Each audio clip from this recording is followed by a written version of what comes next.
Hello, welcome to another DrumWise Meets, and today I'm here with Woody from Bastille. Hi Woody. Hello, mate. How we doing?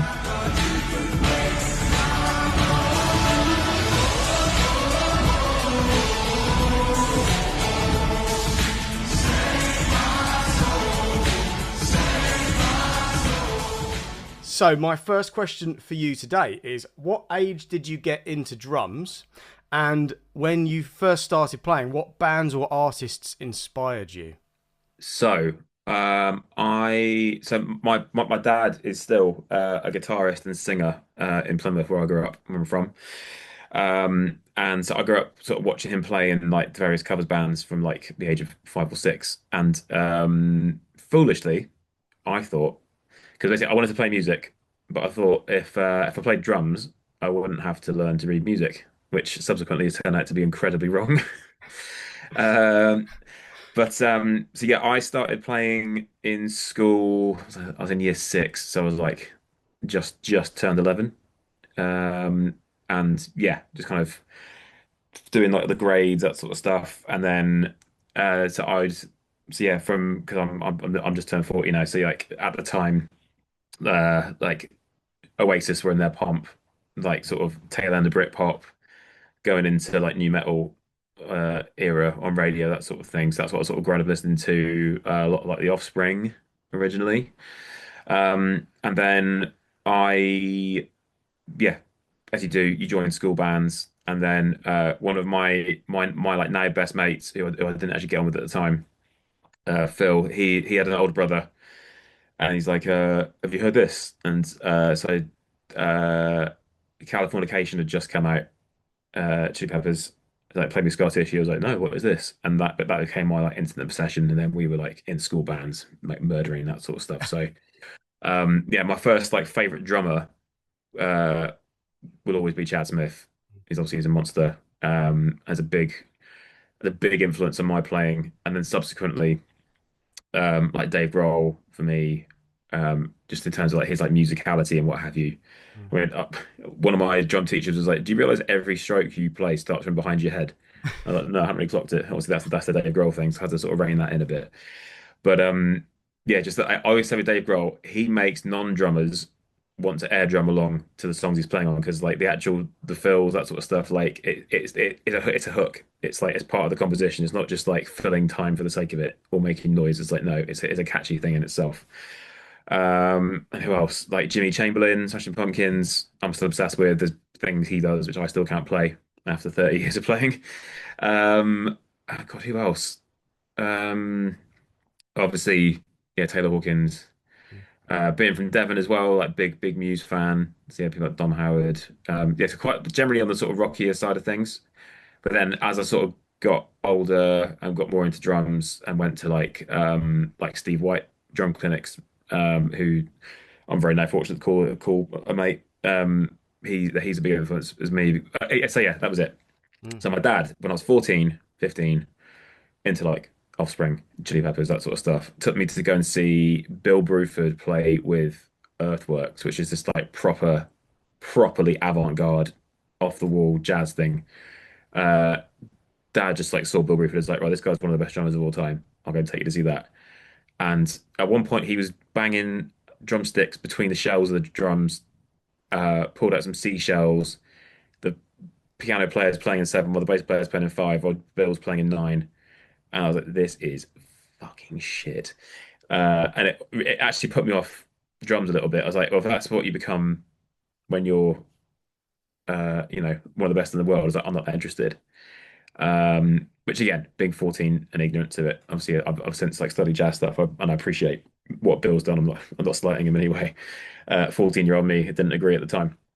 But 6 weeks, no, sorry, 6 months later, Steve White was doing so Premio had just come back with, if you remember, the Premio series drums. He was doing this whole like UK tour, like doing clinics and sort of basically showing off the drums. But also the way he broke things down super simply, like here's how you go from playing this simple paradiddle exercise to like playing at a million miles an hour and back down again.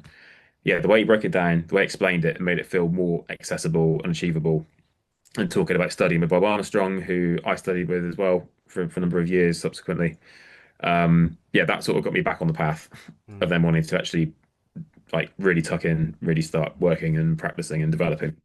Like Bob, for instance, who put well, anyone who doesn't know, Bob Armstrong was like a legendary drum teacher. He's passed away now, bless him. So I studied with him, but he taught like Steve White, Andy Gangadine, Pete Riley, Pat Garvey, just who's who of like Ralph Salmons, like who's who of like drummers over the decades in the UK. And he was all about like technique for one, but also like jazz stuff and just getting like the best sound out of the instrument as possible.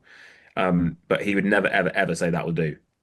Like so, when I first went and saw him, I'm not even joking. I spent the first 4 months just playing quarter notes on the ride cymbal at 50 BPM. I was like, well, this guy's the best in the country. I mean, I just kind of knew everyone who would come before. I wasn't questioning it too much, but like this was mental. But then this was all the sort of basis of like how to play jazz ride properly. So like he was obsessed with like holding the stick correctly and getting the right sound at the cymbal and the timing of bringing your arm up, let alone coming down. And when you then fast forward, you can see that that was like one building block of five, which you then put together, and then you can play the nice jazz stuff like properly and easily. But without that initial building block, the whole thing would just crumble, and it wouldn't do. So yeah, that was a test of patience. Also, so I saw him for like 4 years. Spent the first two and a half at least doing like jazz stuff with him, and it came to a point where it's like finished like his sort of first jazz module. Um, and then it's like, right, do you want to carry on jazz stuff and go up to like sort of bebop crazy stuff, or do you want to do like the sort of marching like hands technique stuff? I was like, well, that's why I came to you in the first place. So I want to do that. Um, and he's like, okay, fine, fine. He's like, oh, I'll tell you. So at this point, I mean, I've been with him for 2.5 years. I've been practicing 2 or 3 hours every day, and I'd improved mercifully. Like yeah, I'm very happy with how I was saying at that point. He's like, do you want to see my assessment of you when I first met you? Is it all right, fine? Because yeah, when you go and you sit down, he's like, right, play along to this, do that, and just pulled it out. Just Chris Wood, jazz. No, that's all I got. Like, oh, cheers, Bob. Um, but then yeah, subsequently, so I was studying with him for longer, doing all the hands and what have you, and then like Bastille had gotten signed, and then was getting busier and busier. I was like, Bob, I'm going off on tour for like the next 9 months. I can't come see you. I'm really sorry. He's in like, don't be sorry. Like, that's the whole point of coming to see me. Like, fuck off now. Go and do your job. I Yeah. was like, okay, cheers, Bob. Ah, But yeah, excellent. he's a character though. Like, just yeah, would not accept anything but it being right. And as Um, you say, yeah, definitely one of the best from what I've heard anyway. I never met Bob, but I have heard all these stories, and I know a lot of people that did study with him. So yeah, yeah, he's totally. yeah, uncompromising, but like yeah, like a really good guy. So going back to your early days of drumming, what was your first drum kit that you remember Oh, like yeah. owning and loving and So I was learning drums in school from 11, and then my main drum teacher through secondary school, Colin Bacon, who I absolutely love and adore, top boy. Hi, Colin. Um, he was getting on with my dad. So he like sort of knew my dad from the sort of like gigging circuit in Plymouth as well. So like nagging him was like, you gotta get the boy a kit. You gotta get the boy a kit. So after I think it was in year nine. Yeah, in year nine, so I was like 13, 14. Mum and dad finally relented. And they went down to, I think it was it's a shop that's now gone now in Plymouth called Steve Lloyd's Music. It doesn't exist anymore. And got me, I don't even think they can make him anymore. Like Lex Honor, do you remember that? Like Lex, like I Hohner. think I do, yeah. But like I remember it proper, being Honor, but I don't remember the Lex bit. I don't know. Yeah, anyway, it was white, like 22 kick, 12, 13, 16 toms, and like the symbols, I don't even know what brand they were. It was literally made out of like reclaimed hubcaps or some shit. It was, yeah, Yeah. it was not a symbol. It hadn't been anywhere near Turkey.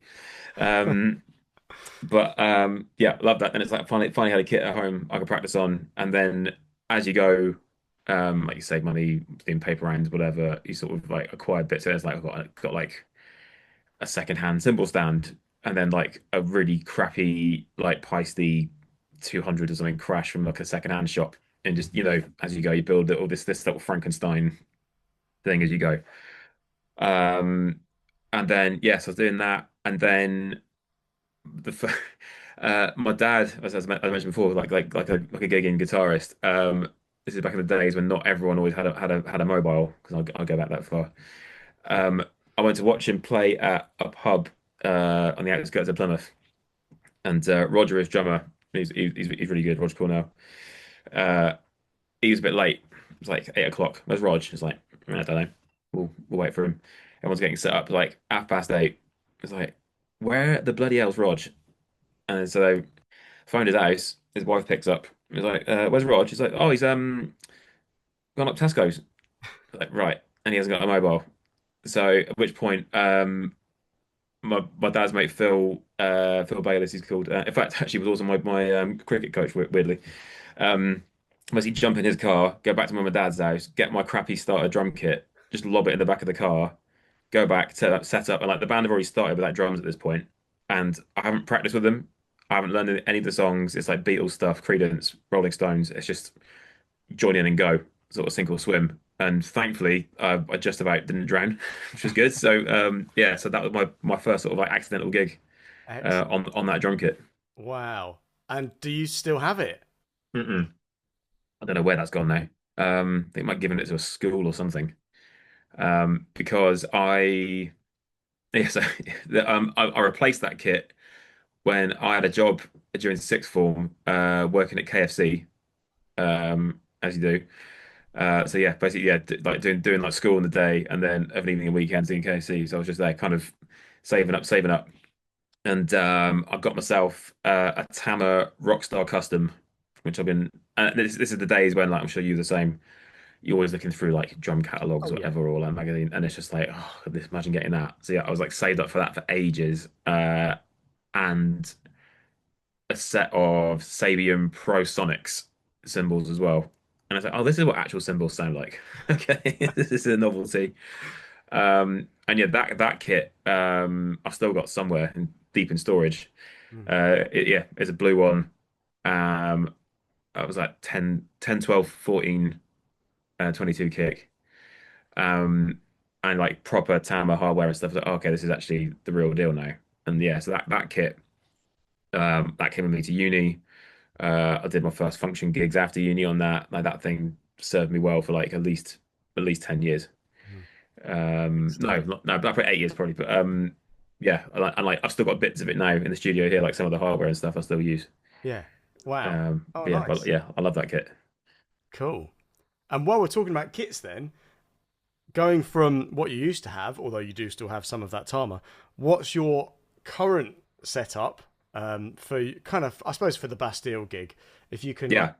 run through what you use and maybe the electronic side of things as well. So what it is now, and also I should sort of backdate this a little bit, is I was adamant, just because you get a drum tech, it doesn't mean you become that asshole in the band. It's like all of a sudden, all right, I need 94 crashes, I need a flaming gong, upside down bass drum, whatever. So started out first brand that picked us up and looked after us was Premier on the first album. George Frederick, who I don't know if anyone's been near anyone near a drum show in their lifetime, George Frederick, it was A&R at the time. He's everyone in drums granddad. I love and adore that man. He's incredible. He looked after us, got us a kit, and yeah, they were great. I've still got that first Prem kit in storage as well somewhere. So that was like our like the first world tour we sort of did was on that kit, like doing the Brits, all that sort of thing. That's like the kit I'll like that's the one I'm saving in a fire basically. Yeah. Um, and so yeah, I had that stuff finished, originally, and then we were constrained like this is all relevant. Sorry, so my sort of setup came out of like necessity as much as anything else. So a lot of the sounds on the Bastille material, there's like a lot of program drums on the record and real drums, so it looked like a real hybrid. But what they don't tell you when you sign a record deal is like we all had like real jobs. Like I was teaching drums as well back in the day quite a bit. I was playing in like various function bands, whatever, anything to avoid a real job. Yeah. But we actually took a pay cut when we got signed. So it's like, well, here's the amount of money for the year. This is what we can afford.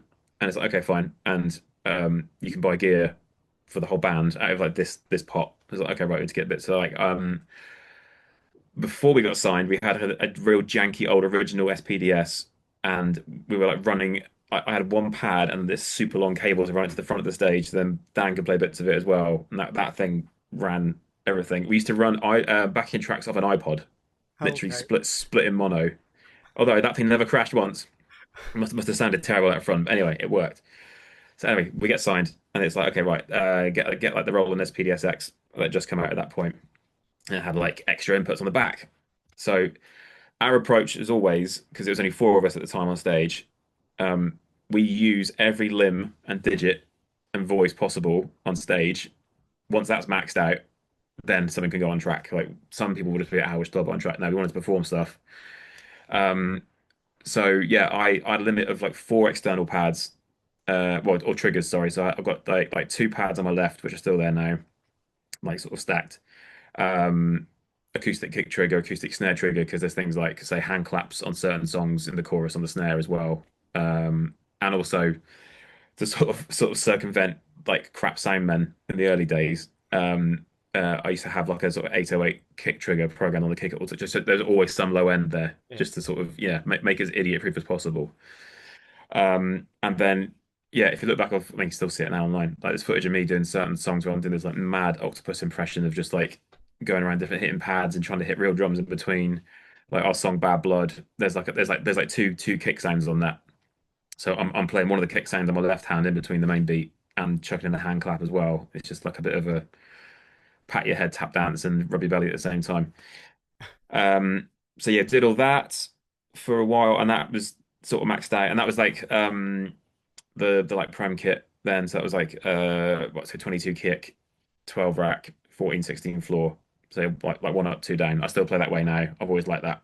Um, kind of influenced a bit by like Chad Smith, Taylor Hawkins, whatever. But also just I quite like having the ride a bit more open to me. I don't need a wall of toms in front of me. Um, and then second album comes, and this comes back to my point about just because you get a bit of success and you get a drum tech, you don't need to grow it. However, um, we as the album's getting finished, this is the second album, Wild World. It's like, I need this bit for that song now, and I need this extra bit here for that song. And all of a sudden it starts creeping up, and I look down and I'm like, oh God, I've become that second album wanker where like I've got four pedals now. So there's like two different kick trigger pedals for different bits. There's now two extra pads off to my right. There's a bar trigger on my right. Um, it's just yeah, and like more cymbal stands just to accommodate it all. So now I've got like four crashes, and it's like oh God, I become that guy. Oh, and also and this upside down stack of bells over the hi hat for one song called "Send Them Off," which when we did it in the studio we'd go around for ages, like trying to find the right sound. With like at one point hitting a Sports Direct mug, that wasn't it. Like cowbell, wasn't it. Went around all these things. In the end, it was an upside down pint glass, like did a ding, did a ding, did a ding, did a ding. Which is great, but you can't tour that because it's just gonna be glass everywhere every night. It'd be horrible. So yeah, the nearest thing I could come to that was getting two, which is now actually discontinued. Sabian Alu bells, they're called, basically like one smaller than the other inside each other, then just sort of clamped together. It gives this kind of like metallic-y, ringy, but quite dead sound. That's the nearest thing we got to it. So yeah. Also, like when you're sort of backstage at festivals, like you got everyone's drum kits up on risers, and everyone would always sort of like see that and stop like, what the hell is that? Just ask questions on that all the time. But so yeah, so that was the basis of the kit for like the next 5 years. So that got us through Doom Days, the third album as well. If you ever get really bored, go online and look for a song. Well, us playing a song live called Four Walls. It's like super somber, dark, electronic-y song, but there's like 16 bars of electronic drums in that, which I was like adamant, I'm going to play this. We're not cheating. I spent best part of 3 weeks having to learn like 16 bars of music because it was so like there's like all different pedals combinations. It's like the most undrum thing ever.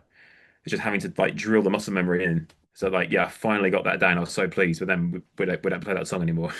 All that time invested, but yeah, it was kind of working within in the sort of limitations of what we had setup wise. So like the Roland stuff. I mean, I still use rollers, all the pads now. And we did SPDS X up until that end of that tour as well. And then subsequently, we've moved on to Ableton for playback stuff. And then I don't know if you've heard Joe Clegg mentioned before on this pod or anyone, but he's an MD. He's amazing drummer for Ellie Goulding for years. Now he works with like Mumford, Clean Bandit, us, Bieber Doobie.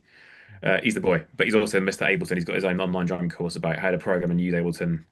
Because what Ableton can do, sorry, also for listeners who don't know, Ableton is software kind of like Pro Tools or Logic or whatever, but it's built for live performance. So you can use it so that it'll actually follow the song as it goes, and like I can program the drum sounds on certain pads to change and evolve with the song. So it makes performing stuff which previously was impossible now performable. It takes a lot of preparation, a lot of setup time, but when you get it down, it's really worth it. And like Joe was the absolute like don at that, so we brought him in to help with album four. So now I've got like six pads off to my left, and the SPDSX is gone. That's been replaced with a TM6, which goes into Ableton. Although actually we start rehearsals for this tour in November next week. I'm looking at maybe getting rid of two of them and reprogramming a bit just to shrink the footprint a little bit. That's just me sort of being picky. Um, and yeah, so like yeah, it's very much like a proper like hybrid setup, I guess, as you call it Mm. these days. But yeah, the thinking behind it has always been to make everything playable and performable. And for any aspiring like working drummer listening, you need to get your electronics together.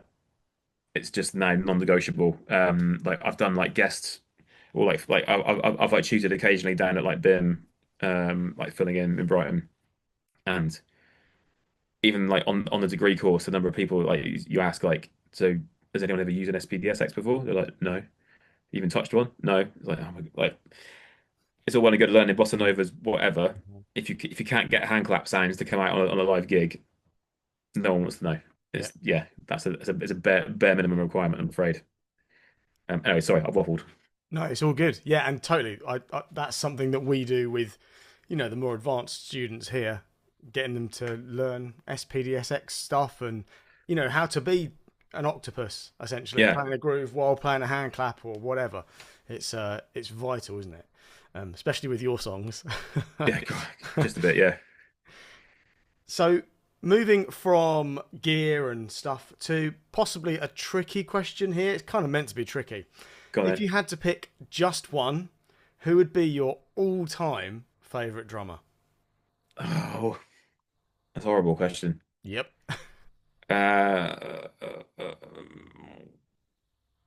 Just because he can, I'll say Chad Smith. Just because of I always feel happy when he's playing. Yeah. It's just there. It's a feeling as much as anything else. Like, um, yeah, is that it's like when he starts playing, you know it's him, and that's quite hard to achieve these days because there's this whole like arms race at the minute, I think, online with like Instagram drummers, everyone playing the same chops who can fill in a million notes a minute. It's like just shut up. Mm-hmm. Like our job as drummers is to make people either shake their ass, bang their head, or jump around or something else in between. Like no one cares if you can invert fives over sixes, like in a Polish accent, and like I don't care. Like it's like no one's gonna dance to that. Yeah. Yeah, Absolutely. like we're like musicians first. We should make music. That's what everyone seems to have lost sight of, I think, a little Mm-hmm. bit online. Like I Absolutely. can I can play chops. I've got a few of them. If I pull even two of them out on a gig, you're getting fired. Like it's pointless. Yeah. Absolutely. I love how much thought you gave that then when I asked you about one, because so many people say, "Oh, I just can't. Can I give you a list of three or four or whatever?" And obviously it's kind of a loaded question because of course you mentioned other people earlier. We draw from all these different influences all the time, so it's very hard to just pick one. But I love that you picked Chad Smith because you mentioned him earlier as like a childhood inspiration, and I think there's really something in that, isn't there? I've Like, been ripping him off for decades, so yeah, yeah. it's fine. Well, I'd say that like I think the best drummer in the world right now is probably Nate Smith, Hmm. just because. like to play Madison Square Garden with just kick, snare, and hats Yes. and absolutely smash it. It's like that's like elite. Just like is like control over like feel Mm. and just making everyone feel good, like the swagger and everything. Like give me that any day of the week Yeah. over like a wall of just whatever linear nonsense. Yeah. Like grow up. Yeah. So, possibly another tricky question here. Some people have found this one really hard to answer. What's been the highlight of your career so far? Um. So genuinely, this sounds a bit more like whatever, a bit woo woo, but it's like it's the fact that we're still going now. Like it's the privilege Mm. because we when we first started out, we were signed as this sort of like mid-level indie band. And I think the label their aspirations for us would have just been, oh, these lot will probably do a couple of summers of like second stage at Reading if we're lucky.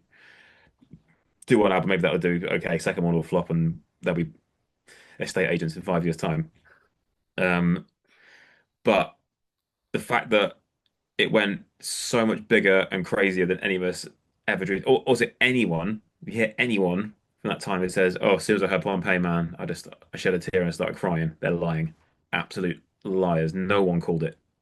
Um, to the point where when the midweek charts came out, when our first album came out, there'd be barely, but not much marketing around it, and all of a sudden we're like number one with like by like 10,000 copies, and they were, oh, we should probably do some marketing or something, do a billboard or whatever.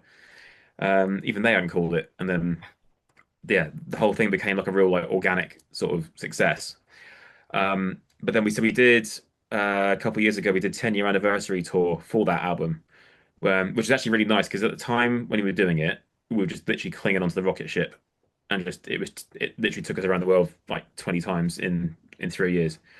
So you don't get to necessarily enjoy it, but obviously now coming back to like some of those songs we hadn't played in like 8 years when we did it then, um, to do it more experienced, calmer, less pressurized with a newer setup. So there's like maybe songs we couldn't play properly just because of limitations of technology. We can now do it properly. That was really nice to do, to have that full circle moment. But in the setup for that tour, I was building a playlist for like before the show of bands either that we supported back then or opened up for us then, or who were just around then. Basically, like a sort of snapshot of that time period, which I thought, oh, this would be nice. But then what started out as a fun, like as a playlist became like a kill list. It was like, oh God, they're gone, they're gone, they're gone. We're like, Jesus. So the fact we're still going from that period, like that's a privilege in itself. So I mean, it's the best job in the world to get to do this, like go and travel, play music with your mates that you made, and people want to come to the show still. And so yeah, just still being here. That is that is genuinely like the sort of the highlight, I would say. Yeah, that's a pretty good highlight. And you mentioned Pompeii there.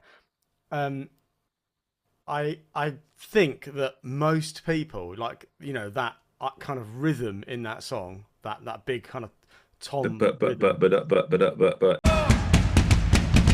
Most people know that rhythm and what song it is. I can't claim it though. That was No. Dan. That was Dan What? because it's the most undrummer thing to think of, and that's why it works. Yeah, I wish I Yeah. could claim it, but no, that was Dan. But it's like yeah, to have those like those drum parts where I think that those are kind of getting fewer and far between. Whereas like certain iconic things like whatever like Queen, We Will Rock You, like everyone knows that. Yeah. Even like more recently like Royal Blood Out the Black, bang, gang, gang, gang, gang, gang. That's just you don't even need to hear the rest of the music. You just know what it is. Mhm. That's I guess Pompeii's on a similar thing with that Yeah. that little hook. Yeah. Yeah. Very cool. Now we've talked about highlights of your career. Just kind of going the other way a little bit. Have you ever had anything go wrong on stage, So like many. catastrophic stuff that you've had to recover Yeah. from? Right, where Go do we on then. start? Christ. First time we ever played on a main stage at a festival was Isle of Wight 2013, and it was also live on Sky. So first time doing that sort of like live to air. Well, as a full gig, like we done like the odd little bit, like we did like the Treehouse at Reading and Leeds the year before, but that was just like one song, like an SPDS sort of thing. But yeah, so we're doing that, and we are midway through a song, and also everyone on stage wears in-ear monitors, which, for anyone who doesn't know, basically you've got like a little belt pack on you with your like in-ear like headphones go into that, and that's how you hear everything. There's no on-stage wedges, there's nothing like that, which is fine. That's kind of pretty standard. Now all of this runs on radio frequencies. We learned that day that if someone accidentally gives the band on, sorry, the next band on after you the same frequencies to work on by accident, and they turn their gear on to test it's working while you're midway through a song on a main stage live on Sky, they cancel each other out. So we were midway through a song and we all simultaneously went deaf. We were like, oh my God. And it was like my world had fallen out from underneath me.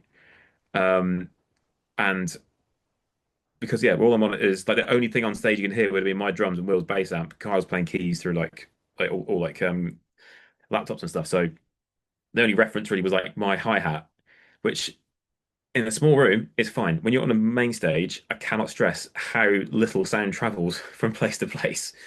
Um, so we were deaf for about 8 seconds, and no one up front really noticed. And this is one thing I will say for bands and anyone: you cannot practice or play enough because we were like 2 years into this album at this point. The muscle memory was there, Mm. so we just carried on going. Our hands, fingers, digits, whatever, all went to the right places still. And Ben, who's our monitor engineer, he knew what happened straight away. Basically, did a sort of running Superman dive and just yanked out the cables from this band, and then it all came back on again. We're like, okay. So that wasn't great. But yeah, we got Were, through it without anyone really noticing. were you to Um, track as well? Were you on click? yeah, all Oh, click. Yeah. So that was fun. What else happened? I once got hit by. So we were opening up for Muse at the Emirates Arsenal Stadium, and bear in mind, I'm sat playing drums in a very static, fixed position. I'm midway through a song, and I see this thing at the corner of my eye sailing through the air. I'm like, oh, what's that? That's getting closer. So I would have thrown a chocolate muffin, and it hit the edge of my cymbal perfectly and just exploded. So I just got covered in like chocolate crumbs, which I was glad that wasn't like a warm pint. That would have been much worse. But yeah, got hit with that. What else has gone wrong? Dan's been electrocuted before through like dodgy wiring on stage, and yeah, basically like his mic turned into like a horrible sort of torture device. Uh, what else happened? So Dan doesn't do it as much these days. A big part of the show, but he would often just go walk about through the crowd during a song called Floors or some other ones. We did one. I think it's Shepherd's Bush somewhere, where he kind of climbed over a railing and had knocked someone's glass out of their hand in doing so, and the sort of like wine glass, like stem and base, just sort of landed perfectly on the floor like a spike, and kind of Alan Partridge style went over the top, and it went through his shoe. It's like, oh, I stood on a spike. So as basically drag it backstage, they like sort of like wrapped his foot up like piss in blood, and then sort of hobbled out, finished Pompeii, and then off we went. Um, and what else? Oh yeah, so the thing I was going to say about is the mind is a funny thing, and you can think yourself into corners by accident. So there is a song called "Send Them Off," which is off our second album, which it was quite tricky to get down. It's kind of heavy, sort of C swing feel, like hip hop. In fact, it's the one I mentioned earlier with the pint glass. Took me ages to get it down in rehearsals to feel right, but then once we got it on tour, all gravy. It's programmed in there now. Never to go wrong, he thinks. We were playing in Las Vegas and went for lunch with Dan Platzman, who used to be the drummer in Imagine Dragons, who lives there. Went for lunch. It was like, where are you playing tonight? I forget the venue name. It might be the Cosmo or something, one of the big hotels. So we're playing there tonight. He's like, good luck. I was like, what? What does that mean? He's like, yeah, you'll see. Okay, weird thing to say. So, Send Them Off is the first song in the set. Sort of like count it off, and then he's there stood on the side of stage, arms folded, grinning, staring at me. He's like, "What is this guy's fucking problem?" Anyway, song starts, crowd starts jumping. All of a sudden, we're at sea, and the room is like literally rocking. I'm like, "What the?" Like grabbing cymbal stands. It turns out the entire like mini arena is on springs as a sort of soundproofing measure. So when the crowd starts jumping, like the room is literally rocking. Um, Right. it's wild. So anyway, that was a bit unexpected, and to say the least. And he's there laughing, whatever. I messed up the song a little bit, but mainly because I was just trying to like not fall off my stool. Fair enough. The next day, we're playing at Coachella Festival in the desert, which is very much terra firma. That ain't rocking. That's rock solid. Um, sort of had put like last night in my mind, whatever. Go up, start the set, same song. I mess it up again. At this point, I'm now in my head.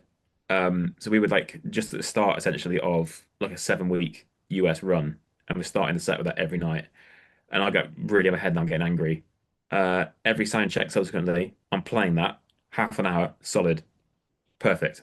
Come to the show, fuck it. And that happened for like 3 weeks straight until eventually I just sort of got out of it. But like it's mad how you can think yourself into a corner, even though it's something that I know I've played right 1,000 times and I'm capable of playing it right, Absolutely. but it just won't come out. And it's the I most infuriating thing ever. I absolutely can relate to that. I've been in this tribute band, Purple Zeppelin. Right. So it's Deep Purple, Led Zeppelin. We do theatres for 10 years, and there's like now I've got into my head about good times, bad times. I'm just like, oh, like the old Yeah. cowbell, left foot Yeah. going, Go, go, kick go, go, drum go, playing the go. triplets, Yeah. and I'm like, what? Why? Like, there is no reason. I know I can play it, but you just Yeah. In your sleep. yeah, yeah. But then when it comes up, it's just like, why is my foot not working? And it's totally just as you say, you just got to get in your head about it, and you have to just try and work it out. It's a maddening thing. Yeah, and the worst thing to do is when you're tired, is when when your mind starts to wander. Again, like playing one of the more complicated songs. Mm. I've done it so many times where I'm like, isn't it mad how my four limbs are doing things all differently independently? And they're like, oh God, I'm thinking about it now. Oh no, oh no, oh no. It's Yeah, just don't lose it, don't lose it, don't lose it. it's just Uh, keeping it programmed, keeping on the muscle yeah. memory, isn't it? Yeah, yeah. Excellent. Some good stories there. I love it. I especially love the muffin. That's brilliant. Changing the subject a little bit here. I mean, I know I already know the answer to this from our kind of chat earlier. But what are your hobbies away from drums? So he says on the podcast wearing a football shirt. Um, big into my football. I've got a podcast with Piers from the Boxer Rebellion, another drummer, called Away Days with Woody and Piers. Please go and check it out. Um, and yeah, it's just been really fun. It's been like a real because I love music. I'm very fortunate to work in music. But that's like a sort of a good kind of palate cleanser almost, just to have something completely unrelated to it, just to kind of go and get involved in. Um, yeah, that's been like enormous fun. But then I'm also, I guess this is like another sort of pro tip, if you will, for people wanting to be like sort of have a career in music. Don't put all your eggs in one basket. I've been doing production and songwriting stuff for like the last 5 years. In fact, I when I'm home now, it's shameful to say. Well, I'm not just busy. I've also got kids, so they take up a bit of time. Um, like I don't play drums that often when I'm home now. Like it used to be, I'll do 3 or 4 hours practice a day and keep it all going. Now I just don't have the time. Like I'm doing writing stuff more. Like I'm holding a guitar more now than I am drumsticks these days. But that in itself is incredibly fun. Like writing and working with other people, other artists. And yeah, you learn a hell of a lot more. It keeps you fresh and engaged. And also, anyone wanted to work in music. Um, Songwriting can be your like pension essentially. If you just get some songs out there, that'll gradually drip in, drip in, drip feed. Um, yeah, you want to be across those sorts of things. And also for drummers in particular, you can't just be a drummer anymore. You need to be able to run and understand like how to program playback stuff. So by that I mean backing tracks, have some understanding of how that sort of stuff is put together. Can you make changes on the fly? Can you do edits? Can you sing? I mean, I do BVs. I'm not saying how good I am at doing BVs, but I do BVs. Um, can you drive? Always like yeah, like can you make yourself like unfireable on a gig? It's like oh, if you get rid of them, then that's the drums, that's the backing tracks, that's the BVs, that's the driving gone. Mm. You know what I mean? Hmm. And yeah, all that other stuff. So um, I would say it's imperative that if you want to be a working musician, I mean, like some of the busiest guys I know, there's a guy called Josh Kaplan who he's a drummer from Brighton. He's the busiest guy I know. He's playing drums for James Marriott in the US at the minute, but then he's also playback guy for Central C and MDs for Charlotte Plank, and yeah, all these sorts of things. There's like he's doing different jobs as well. Um, and by doing say doing a job on one front will probably open up an opportunity on another front. You just don't, yeah. And it's all about who you know and just get out there and meet people. Like, yes, you can do stuff obviously online now and people whatever, but um, there's so many big internet drummers who I don't see touring. I don't see them doing many gigs. Like, yeah, they're chopping like crazy in their bedroom. I'm sure that's take 17, but I want to see someone who could do it consistently night after night at the first time of asking. Sorry, but that does not answer your question. So, away from drums, yeah, I do writing, producing stuff. I also run a record label now as well, which has been quite fun. There's a whole other side of things. Kind of feel like poacher turned gamekeeper a little bit, but yeah, football is my big one. Massive Plymouth Argyle fan, long suffering. My cricket, and yeah, aside from that, just kind of being like dad now. So I'm yeah, my eldest, he's now joined a little football like a football club. So like yeah, our weekends are now football training, going to random corners of Sussex for Yeah. under nines games and that sort of stuff. But yeah, it's all good fun though. Now we're on to the most anticipated question of this kind of series. We've had some very interesting answers on this one. So, what is your favourite biscuit? Oh, mm. A biscuit. Annoyingly, I can't have dairy anymore because it does me in. But I'm gonna go pre-dairy days. Sorry, pre that. I'm gonna go for a Tim Tam, Tim Tam. which is an Australian version of a penguin, but it's better. Okay. Yeah. So yeah, I'm gonna have to find a picture and yes, put it on. yeah. Go Right. and go and seek out Tim Tams. They're unreal. So essentially, it's like just like a penguin. Penguin on steroids. Yeah. Right. Okay. Yeah. And would this Tim Tam ever be dunked? Oh yeah, you Yeah. do it all. Yeah, yeah. Okay. It's an absolute warrior. Yeah. Nice.